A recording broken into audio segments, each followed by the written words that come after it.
Nous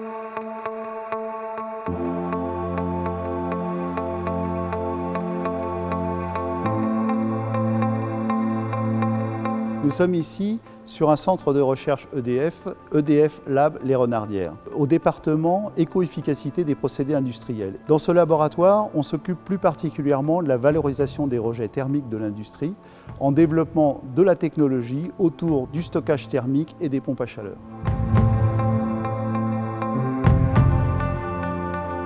Naturellement, quand on met deux systèmes en contact, les transferts thermiques s'effectuent du milieu le plus chaud vers le milieu le plus froid. Une pompe à chaleur, c'est une machine thermodynamique qui permet d'effectuer les transferts thermiques dans le sens inverse, c'est-à-dire de la source froide vers la source chaude.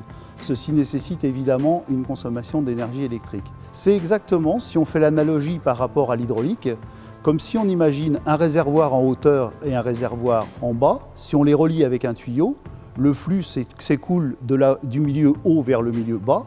Et si on veut faire le flux dans le sens inverse, il faut mettre une pompe. La pompe à chaleur, c'est exactement la même chose d'un point de vue thermique.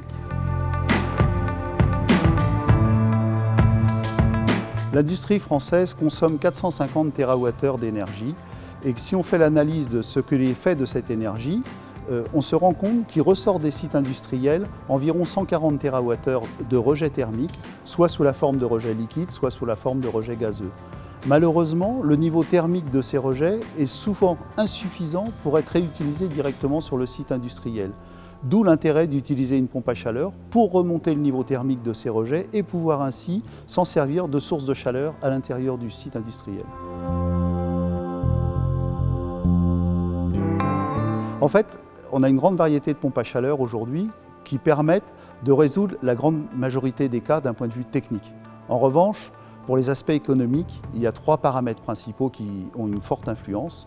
Le premier, ça va être l'écart de température entre la source sur laquelle on va puiser l'énergie et le besoin qu'on va devoir satisfaire, car plus ils sont écartés, plus la consommation de la pompe à chaleur va être importante et du coup, on aura du mal à trouver la rentabilité. Le deuxième aspect, c'est l'éloignement entre la source et le besoin, parce qu'évidemment, s'il faut mettre énormément de tuyaux, ça va entacher un petit peu la rentabilité de l'installation. Et enfin, la simultanéité entre la source et le besoin, parce qu'effectivement, il faudra mettre un stockage assez lourd qui, là encore, va plomber la solution. Quand on a commencé l'activité en 2008, l'offre des pompes à chaleur industrielles était limitée à 70 degrés. Et quand on regarde les besoins thermiques de l'industrie, on se rend compte que la majeure partie des besoins sont situés entre 80 et 140 degrés.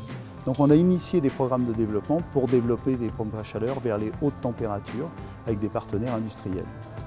Aujourd'hui, l'offre est portée à 120 degrés et on a un prototype de pompe à chaleur qui a fonctionné à 140 degrés, un prototype industriel qui permet de montrer que c'est possible et qui est en cours de démonstration.